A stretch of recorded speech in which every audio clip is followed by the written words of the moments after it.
just feeling the body.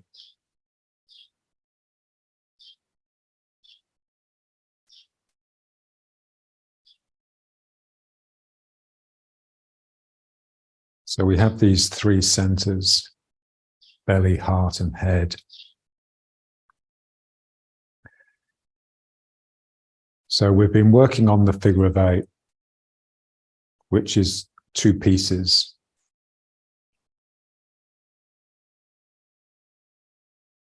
So what we want to feel now is the fact that we are this central torso with these 3 centers. We also have these 2 sides out from that, which contain the limbs and the sense organs largely.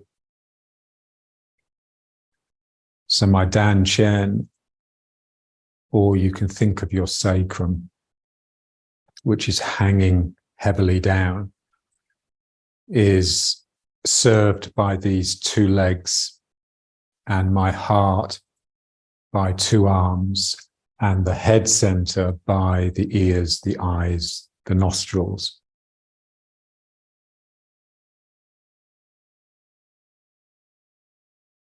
So we just want to feel that central column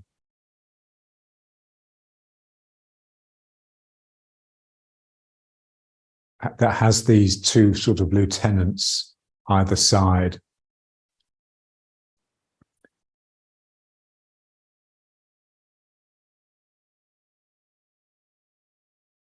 So I want to be able to just center in either, any of these, and just allow the legs, the arms, and these sense organs to just almost fall away from it. So I'm not pulling everything in tensely. I'm really relaxing out. And then it almost feels like the legs and the arms don't belong to me in the same way, in the same controlling way. There's like a degree of independence.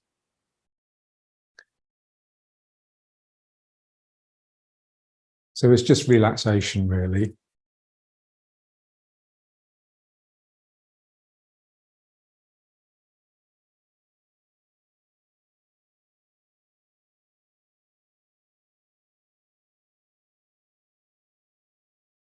So just feel the legs coming up from the ground and the 2 hip bones just gently holding the sacrum. The sacrum is allowed to fall through that.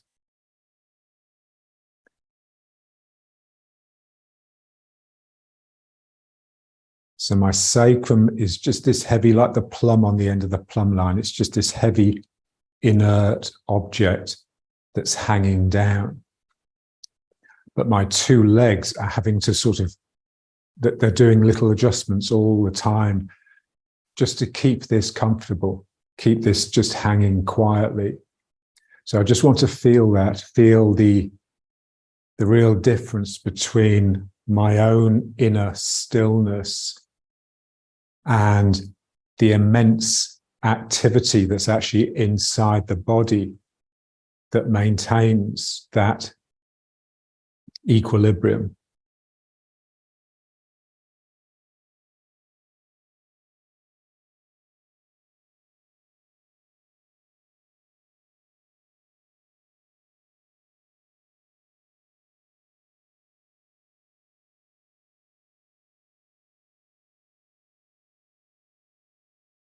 So what we'd like to be able to do when we're doing the form is move around with the legs and the arms, but for these centers to remain still and just hanging. So it's a tall order, but in order to do it, we really have to consider the body as 3 things: a central column which contains the centers, and then 2 sides which are responsible for either moving or expressing those centers.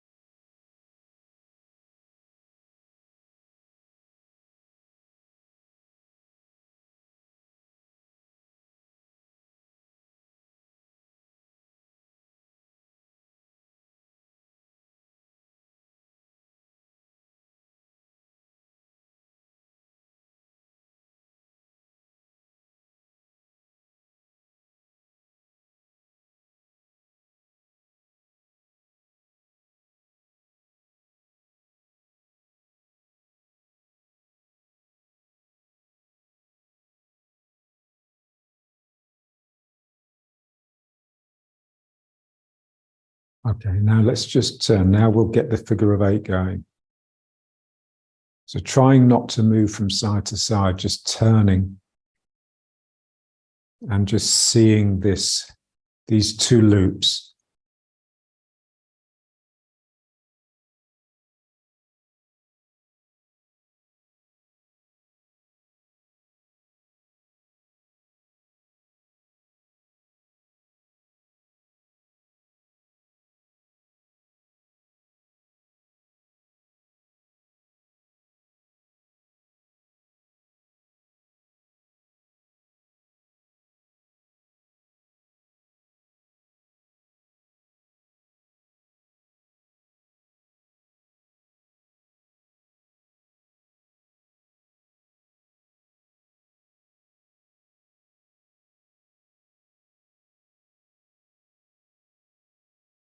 It just keeps the sacrum hanging.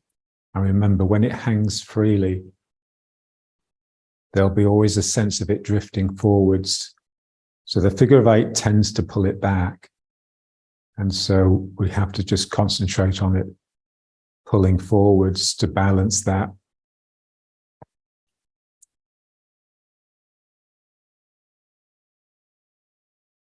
So what we want to feel here are the 2 figures of 8s. The big one, which includes me, which this hand is tracing at this moment. And this hand is tracing, yeah? So the hand that's on the same side of the body you're turning towards. So this is reaching out and producing a figure 8 that's larger than I am, that includes me. So it's reaching out here in the big one, but now as I turn here, it's coming into this point here and looping around this joint here.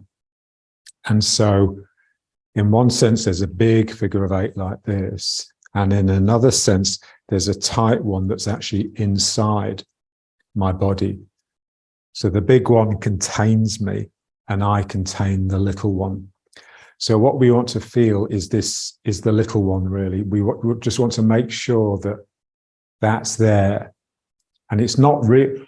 This is the one that's not really a proper figure of 8. It's more like a lump in the middle with these 2 sort of circles on either side. And so so what we want to make sure is that these 2 loops here around the hips are actually traced. So this hand here now just enters this point in the inguinal fold and it loops around the hip.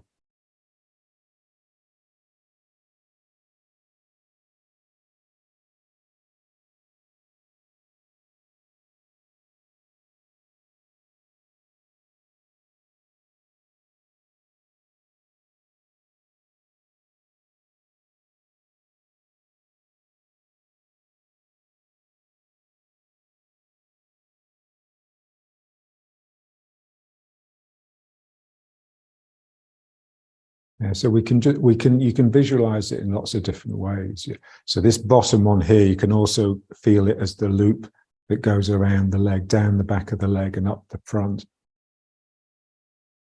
So the small one tends to sink down.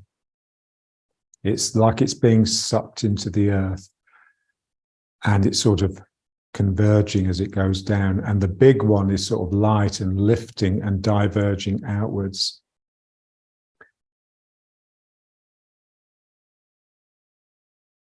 So the bottom one is sort of influenced by gravity and the top one is influenced by spirit. So the top one tends to lift towards the sky. The bottom one gets sucked down into the earth.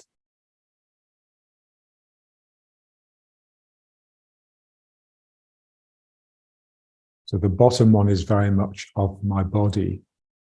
So the small one is very much of my body, especially my lower body. And the top one is of my energy and my spirit.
So we've got these two arms that are very active, but the central column, my torso, is relatively still and quiet.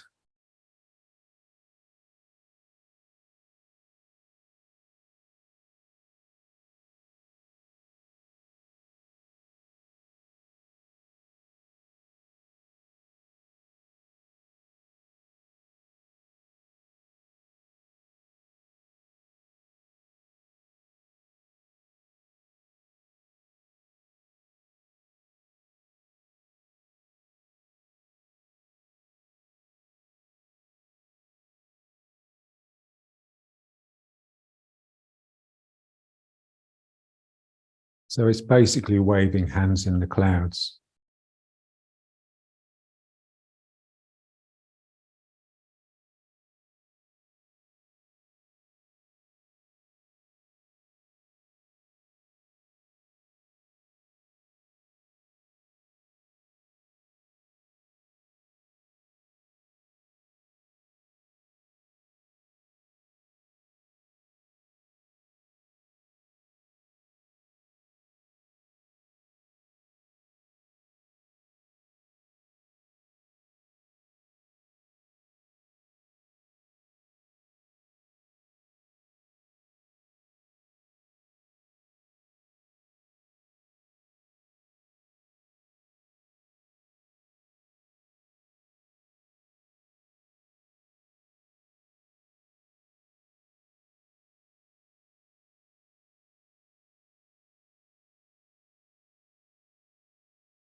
Now let's just try and feel the intensity that builds up when you change direction. So when from this hand from going out to coming in.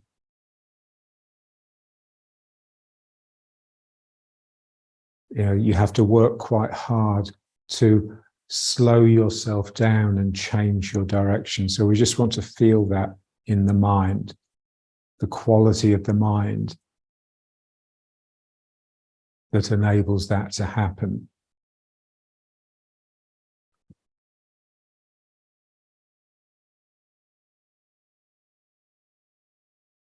Yeah, so just at this point where you're about to release your energy joyously, it has to come back, it's pulled back in, it's reined in.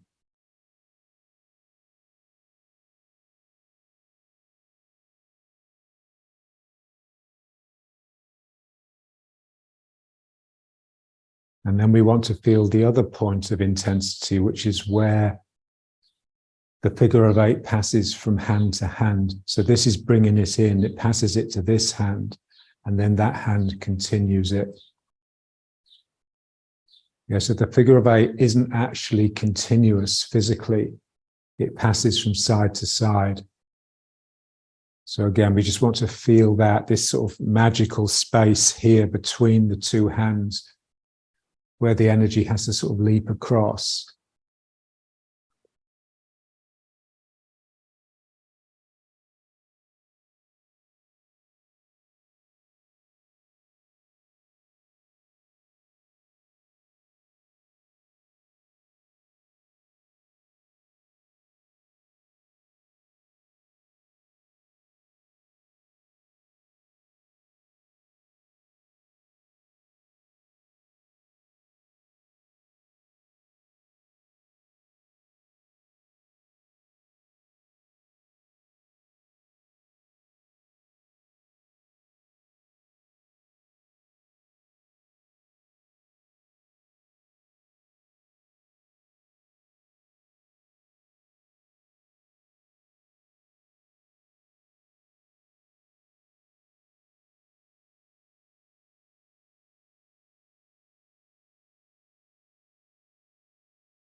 And then let's just bring it back to riding horse.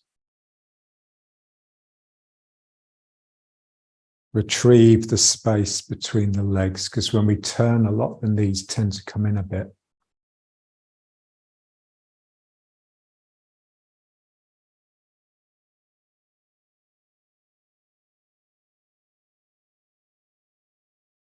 And we just want to feel that trace still going. The figure of 8 is still looping. John used to say it's like a fish. Imagine a fish in a goldfish bowl, just swimming, just making the most out of its contained space. Yeah, it just would naturally just make a figure of 8, you would imagine. So that's the feeling here, like there's a fish inside your energy and it's just swimming around.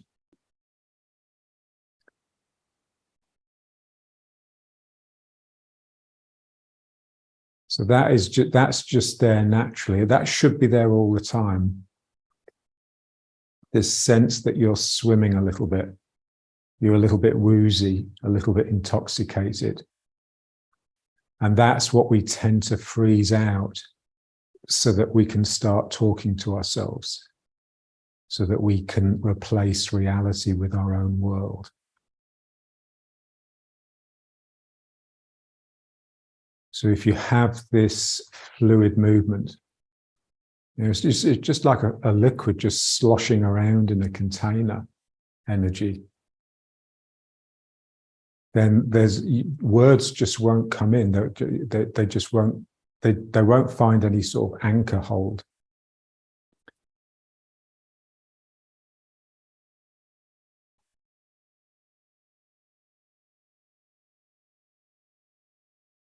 Yeah, so that swimmy sort of energy, that's very much of the sky, of what's up here. The solid and the material and the real in that sense, the materialistic is very much of the earth. So your feet are anchored there. But the further you get away from there in your body, the more it can sort of swim and sway, just like a plant just sort of blowing in the breeze. And we just want to feel that. We don't want to lock that out with our minds that's thinking. Because then this just becomes unnaturally still. So that's the sort of, the analytical mind, the Western mind, the mind that freezes things still in order to examine them, in order to inspect, and then happily dissects them to see how they work. That's the mind we're just trying to get away from. We just want the mind that's sort of fluid and bleeding. It's frayed, it's torn, the edges are blurry. Because everything is moving. So we know what it's like. As soon as things move,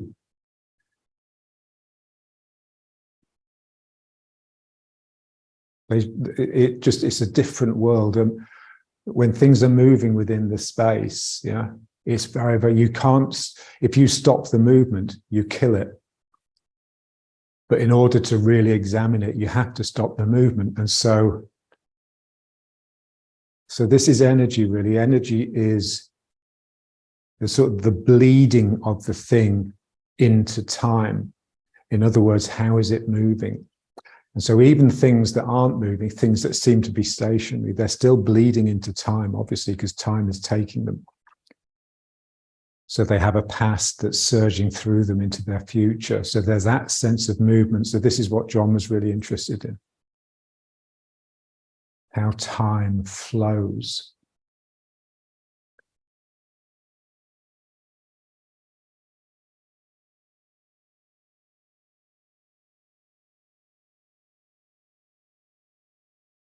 Okay, now just consider like pouring wine into a glass. So you're pouring the wine from this bottle into the glass. So relative to the bottle, the wine is pouring down out of its top and down into the glass. Now, relative to the glass, the wine is rising up it. So you've got these two movements, the down from the bottle and the up in the glass. So that's basically what we're working on when we're just moving from leg to leg. So now let's just move leg to leg and just feel it like you're pouring the wine into this leg, but the wine is actually right. So relative to the leg, the wine is rising up, and I want to feel that. So I want to feel the strength, the fullness rising up the leg as I move my weight into it. So there's two movements, the flow down from this leg and then the flow up into this leg. So this is the equilibrium. So, and just feel the two different minds. So the mind that just flows down and the mind that flows up with the filling.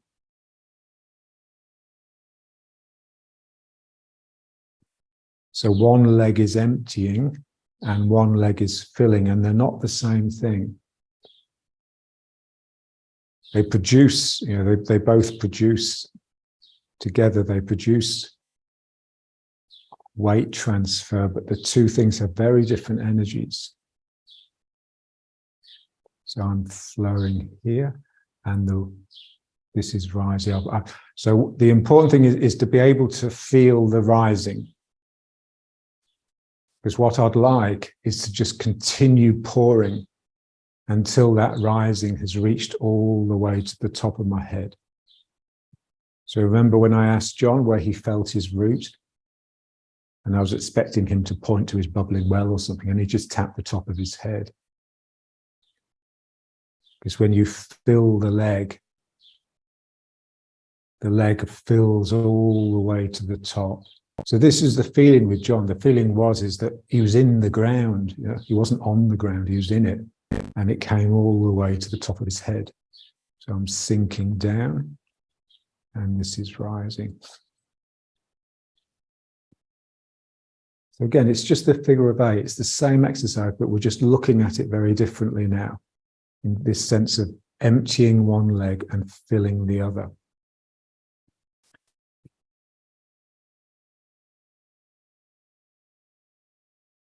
Just maintain the feeling of the three things, the sacrum and the 1-2 legs. So it's not just two legs, you have this lump in the middle, the sacrum, which has to try its best to just remain heavy and inert in the middle. It's trying its best not to get involved.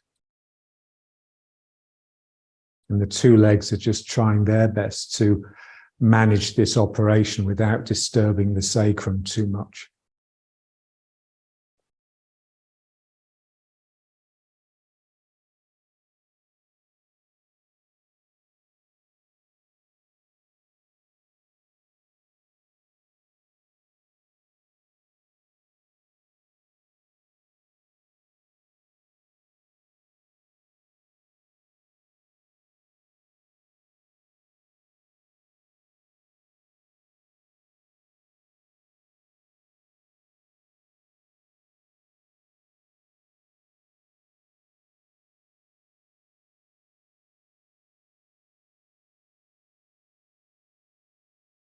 Come into riding horse a sec, just to let it settle. Just feeling the sacrum. It's a triangle. It's a big, heavy triangle. And it will tend to angle backwards like this. So that's what we call the bum sticking out. So what we want is for the very end of the sacrum, the tailbone. That's the heavy bit really that's pulling down and flattening the sacrum out. So the sacrum plus the two vertebrae up to the min meng are vertical. That's the part of your spine that is plumb erect. And then it doesn't really matter what the bit above it does. I mean, we need to get the thoracic spine sort of ironed out a bit, otherwise the heart is all a bit crushed. And we need to make sure that the cervical spine is lengthening by pulling the chin in. But they will tend to take care of themselves if you get the sacrum and the tailbone right.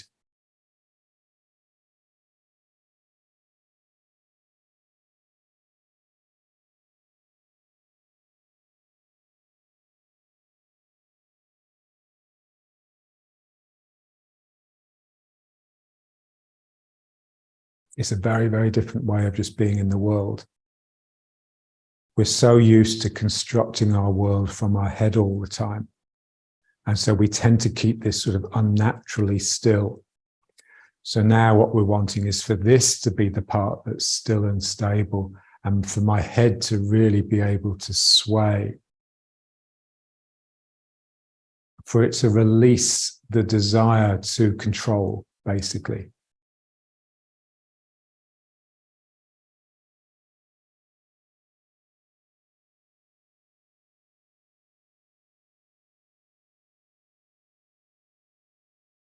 So backwards and forwards, so the same image of the bottle of wine filling the glass. So I'm pouring my weight into the front foot.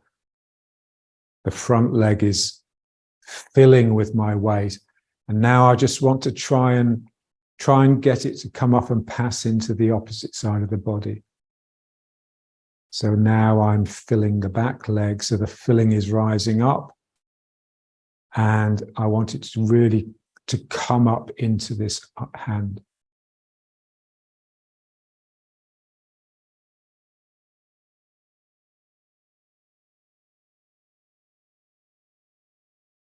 You've just got to see it. You've got to see that rising upwards. And if you just think of the wine rising up the glass, then you'll get it.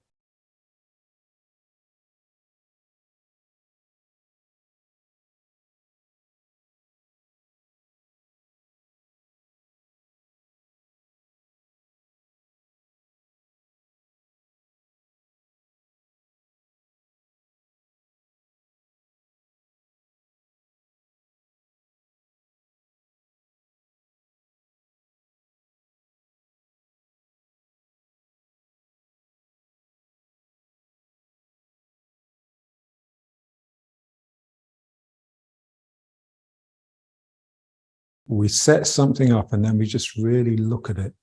So this is meditation, really. Observing the mind. You know, so when you fill the leg, when you empty this leg and let it pour in here, it's got this sense of sinking and slightly sad.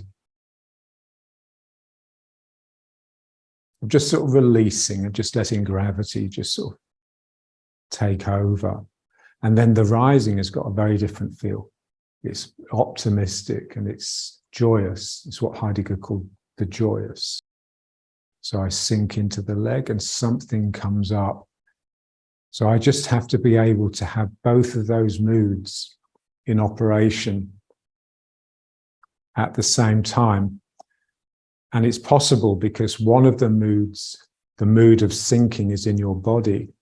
And the other mood, the mood of rising and lifting, the joyous, is in your spirit. The work that we do is really just trying to separate body and spirit, separate the material and the spiritual. And then just getting them to work together, but two quite distinct realms. So I'm flowing down like this. And at the same time, something is coming up through me.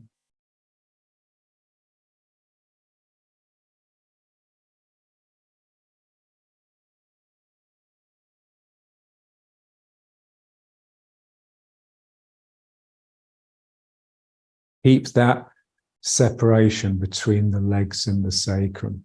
So the three things, two legs holding a sacrum. My sacrum is trying to just hang relaxedly through this, and my legs are just doing all they can to produce the image conjured by my mind. So the image of the wine flowing.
Try with the other leg forwards.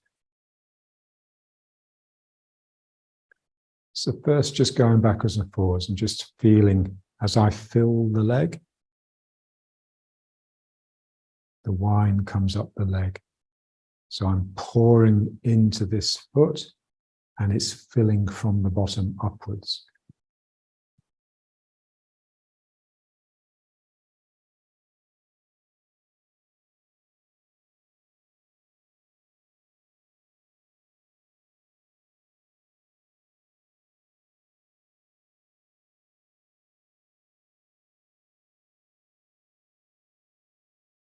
And then we just want to get, instead of just getting it passing through this arch of the legs, we want it to come up into the upper body. So I flow back. This is filling up from the ground, gets up to here, and then it has to jump up across the sacrum into the opposite side of the body. And then I flow into this leg. This rises up and ooh.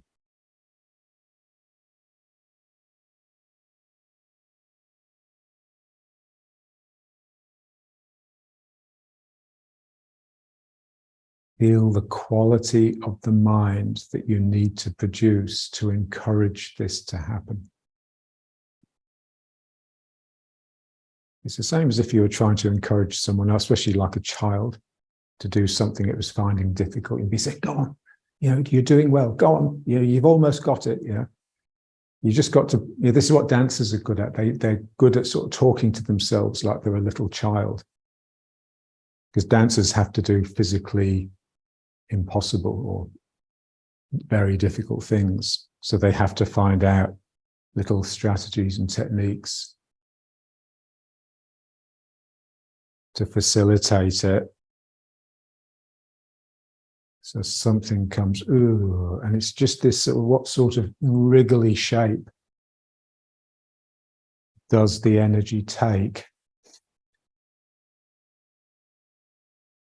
Because it's that shape, it's that contour, if you like, that gives it the flavor, gives it its poetry.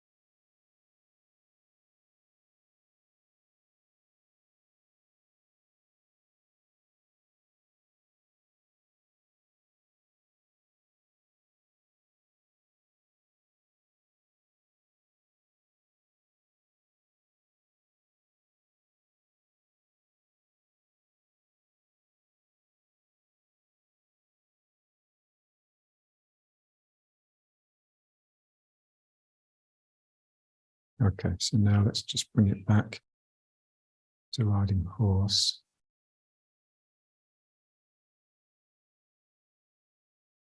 Again, just feeling the sacrum. Feel it bigger than it really is, so it's hefty.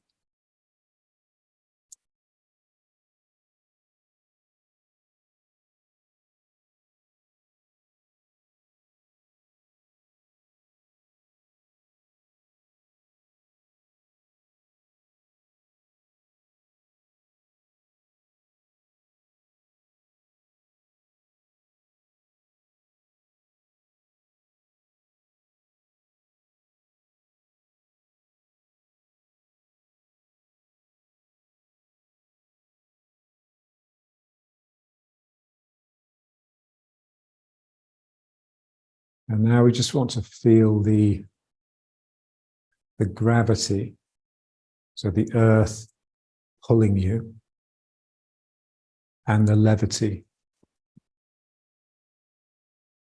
the vault of the sky pulling you, pulling your spirit up. It's much easier to work on this if you're outside, where you've got a sense of the sky.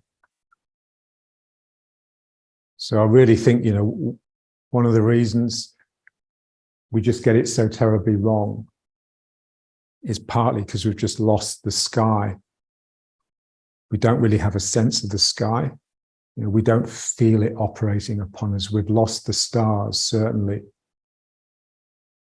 And so, Lawrence talks a lot about it, the sort of the nervous energy of the moon and that sort of fierce, strong energy of the sun. So we really want to just start exploring the relationship that the sky has upon us in the same way that we explore the relationship the earth has on us when we're doing our Tai Chi and when we're rooting. Because really this pull is as much part of your root as this is. If you don't have the sky, if you've lost the sky, then you don't have a root. You need both ends to make sense of your place on the planet, your place in the scheme of things. So the down is just, the earth is just pulling me.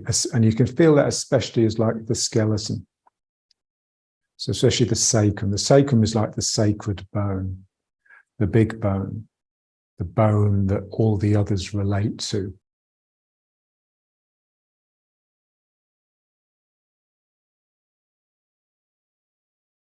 Having a sense of this big vacuum above you that's just lifting your spirits, that's just drawing something up out of you, a lightness.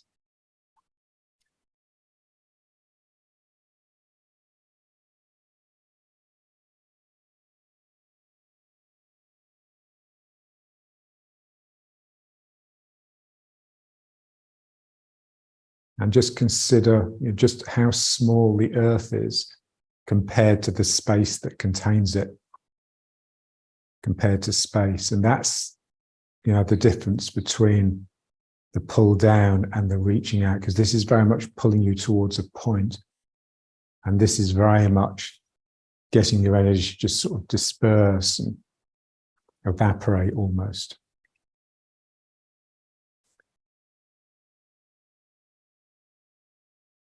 So the down is very much of matter, so very much of earth and water, or shit and piss. That's the part of us that we give. That's the earthy part of us.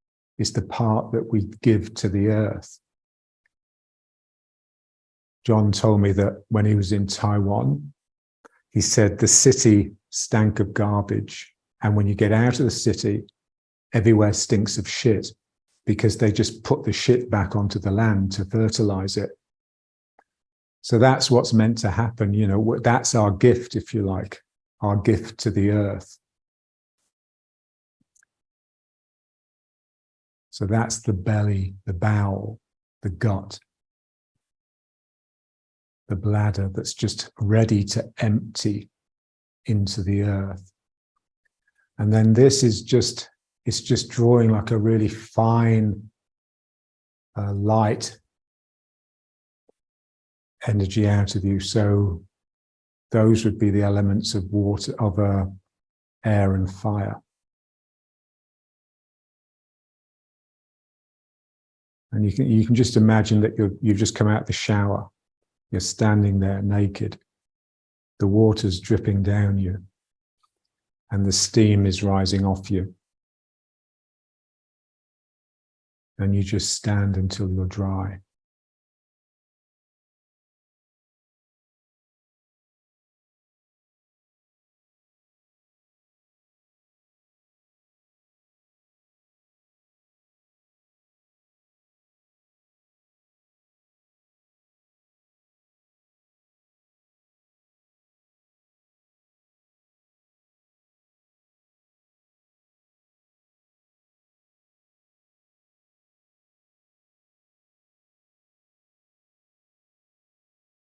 So the mind that we have developed has poisoned ourselves and our home, our planet. And the correct mind is basically a mind that is just filled with wonder, that's just speechless. It can't talk to itself because everything takes its breath away. So innocent and infinite. The heart the heart is being just torn open by this draw, by the pull down and the pull upwards. So this is just being stretched all the time.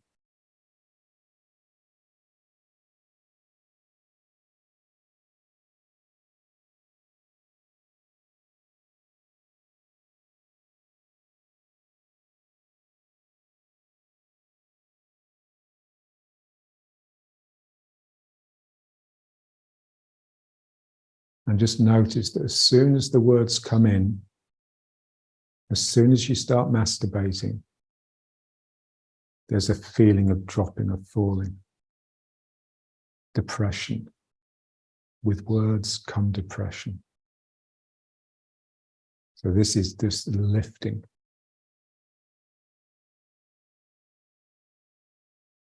If words come in, it's simply to sing God's praises, to lift your heart. Remember at school, morning assembly, we'd bellow out those hymns and we'd just feel great because of it.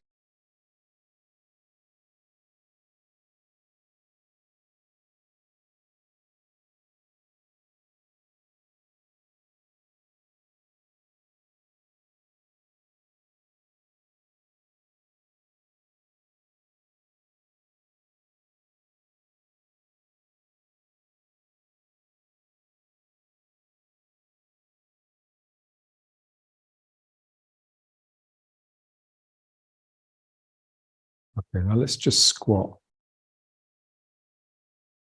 So here we're just getting really close to the ground. So just feeling, registering how different it feels this close to the ground. There's something quite comforting. It's like you no longer have to keep yourself balanced on these two tiny feet.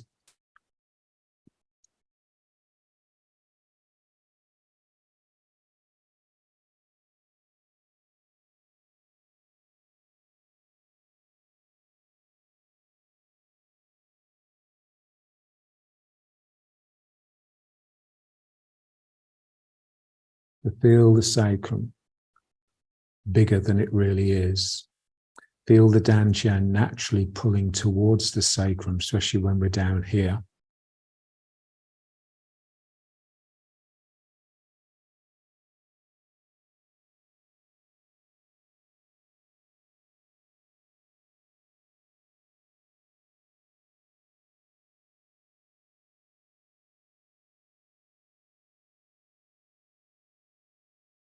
So you can feel the other centers as well. So the back of the heart between the shoulder blades, so that point is easier to feel when we're down here.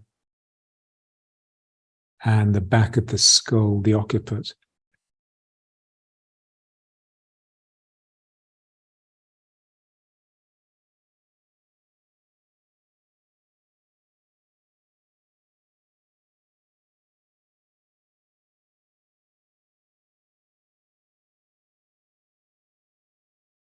And now just placing the hands, just feeling the ground, the cold, the firmness, the real stillness of the ground compared to your really warm activity. And then just rocking forwards, but again, feeling the filling, feeling the weight pouring out of the legs, but rising up the arms. And just keep it going until you feel the rising from the ground reach the middle of your back.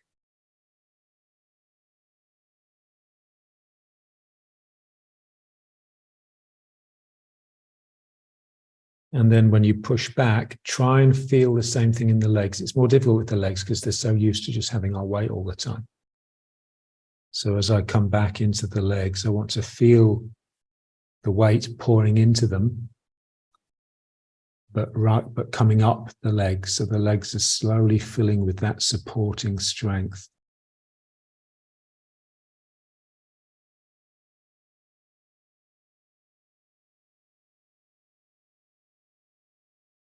And again, forwards.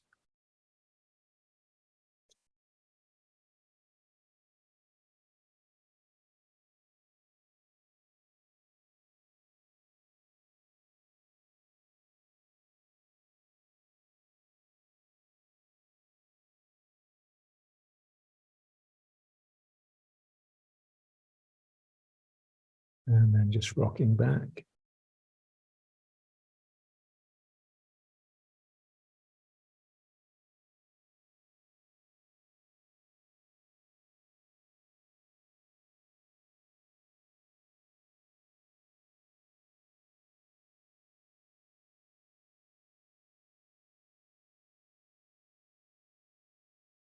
And then one more. Forwards.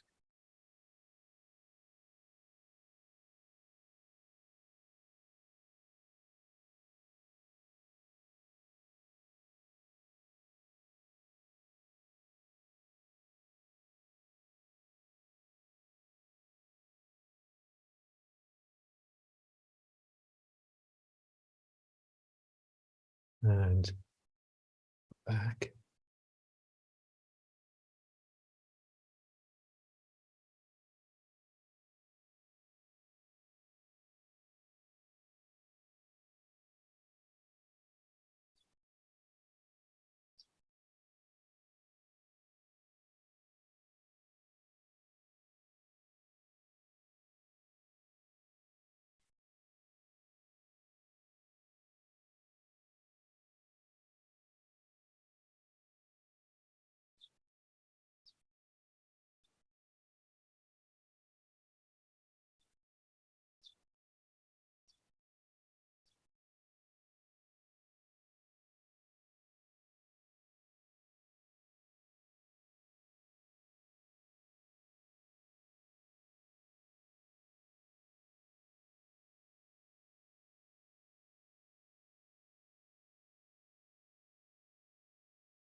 So now coming up.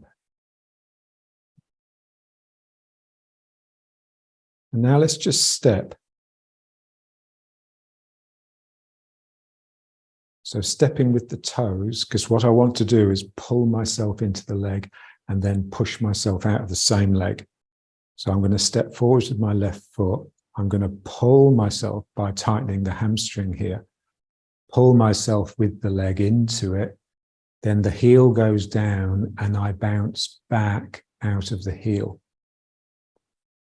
So my left leg is stepping, but it's also responsible for pulling me into the leg and for bouncing me out of it. So I pull, heel fills, and then I bounce back. I'm pulling myself in. And then the strength is filling up and it just takes me with it. So it's very much like the trampoline skin. You're just turning the sole of the foot or the connection that the sole of the foot has on the ground into like a piece of a skin of elastic. So I have to latch on with my toes so I can pull. And then as the heel settles onto the ground, I can just sink into it. And that rising energy that's coming up, the wine filling the glass, will take my body back if I let it.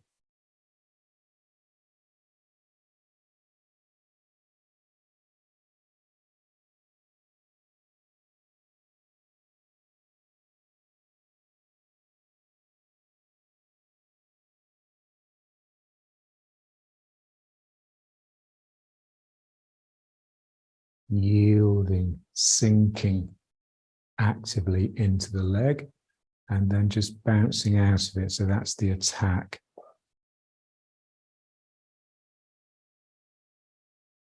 Yeah, so I want to feel the sinking, the bending the leg, as not something that's forced upon it, something that it's really actively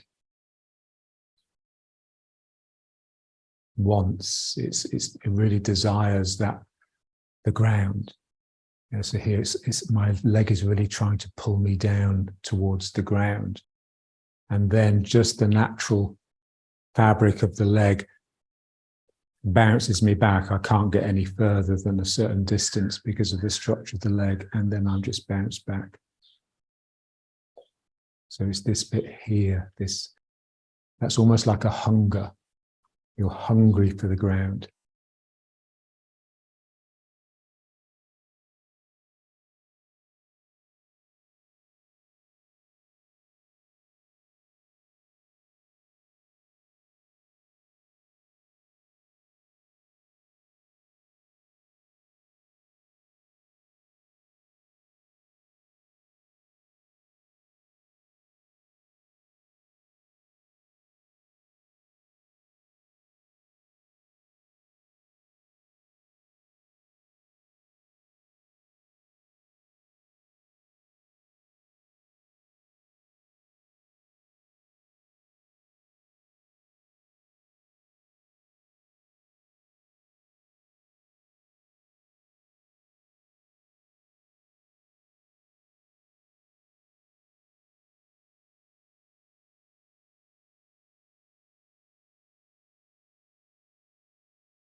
So just try and get the pull to be activated in the belly.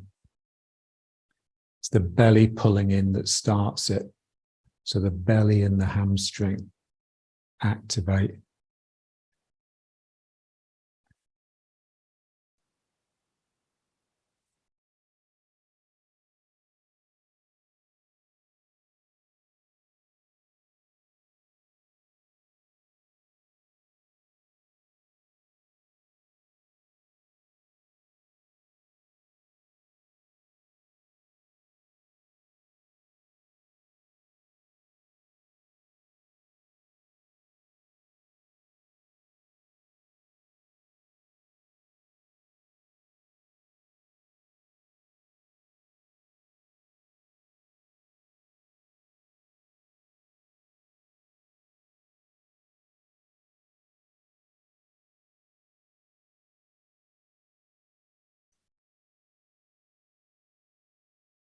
And now let's try a little bit with the other leg.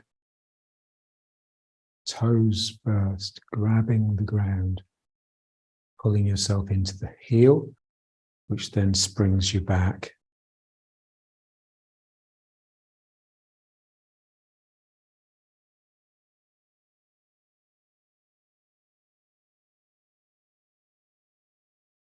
So your leg has an elastic component, which is pulling you, and it has a springy component, which is bouncing you out.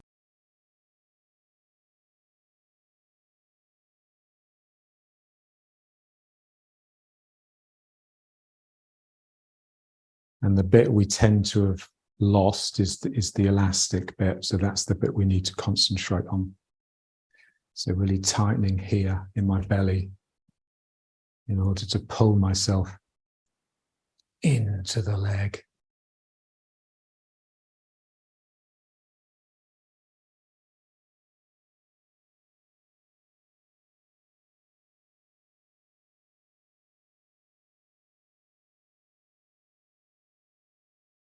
Yeah, so it's like feeding.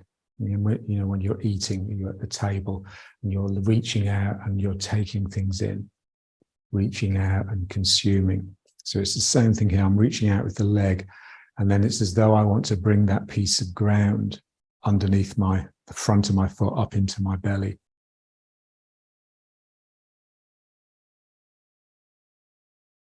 I spring out of the leg simply to get another piece of food, another morsel. So here, pulling, and then now the next one.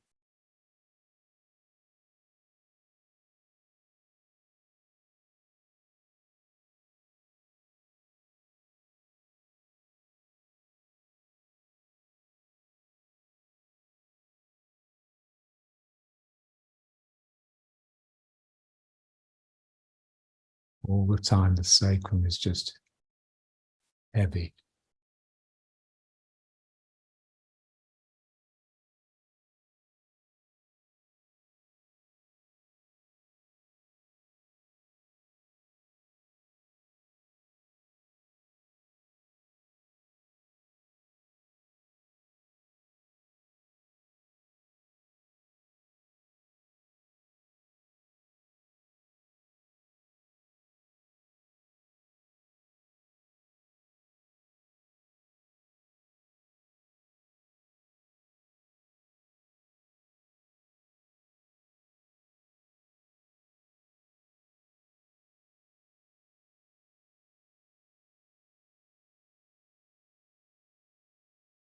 And it just becomes basically, the exercise that we started with, really.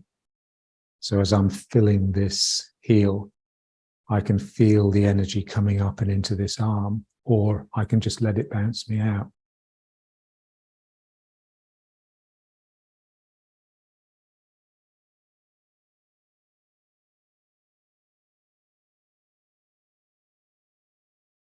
So in order to get the energy from the ground to come up into the upper body, you basically just have to stay down physically.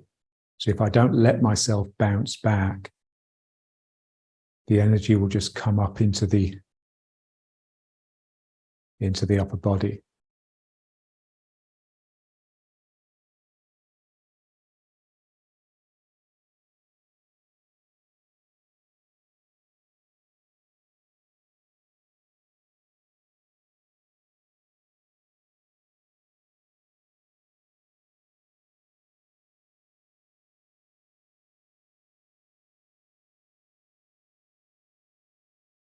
Okay, so let's bring it back.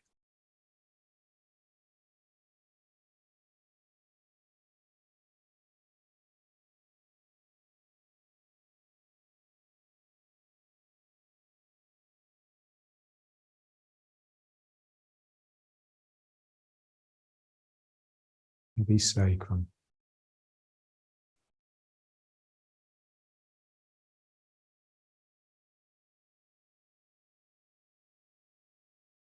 Yeah, so what makes it tricky, the heavy sacrum, is that it's two things really. It's the sacrum and the tailbone. And so what I have to do is really try and make sure that it's from relaxation.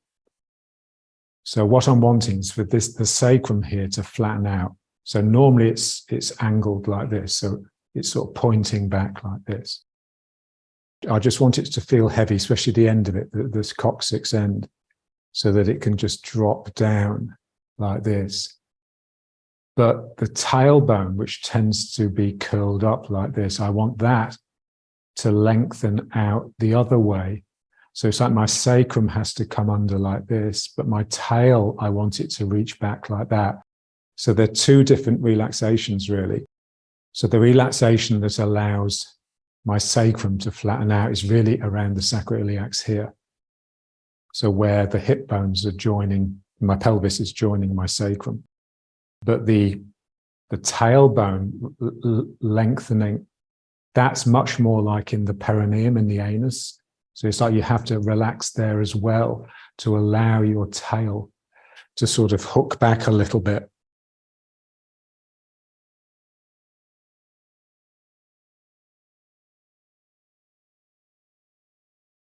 Yeah, so basically the sacrum is the equivalent to your cranium, to your skull. So the sacrum is sort of rolling like this all the time, or should be. And the skull is sort of rolling like this all the time. So the sacrum has this tailbone on the end that's trying, like a little maggot that's trying to escape. So it's hooking back a little bit. Now, what he realized was that there's a similar structure on the head. So you've got the head stretching like this, but then you've got something rearing up from the head. So you can just have a sense of that. It's similar to, the head being suspended. So the head suspended is like lots of different things involved in that. It's the pull of the sky, it's the lengthening of the neck and the getting this going, but it's also this sense of an energy. It's like an inquisitive energy, just opening up from the top of your head. So sometimes he called it the snake. So it's like the head of a snake that's just looking up, ready to sort of strike.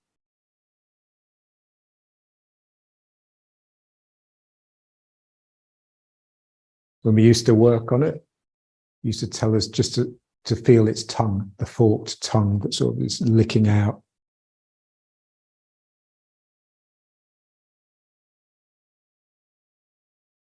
So, when you have an image that's strong, how does it lighten your energy? How does it make you come alive? This is what we want to encourage. So I'm not thinking with words, I'm seeing images that are alive, not just pictures.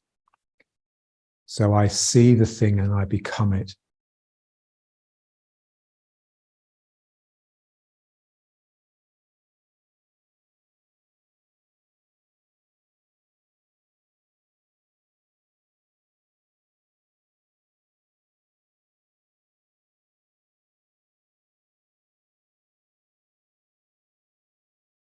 So without the tail and the snake, they sort of add like a sort of an inquisitiveness, a sort of playful naughtiness, a mischief to the energy is really important to actually allow your work to go into sort of dangerous ground, really, because it's only really when you start taking real risks with your energy and your spirit that new teaching comes to you from the work that you're doing. So you don't have to go and see a teacher because they can't really tell you anything anyway. You have to find it out for yourself. So it's your own work, but not this trudging sort of heavy work, but like a real lightness that will just take you into the unexpected, that will just blow your mind. Take you places that's just really damn uncomfortable and that require you to just really reevaluate everything that you felt, that you held dear.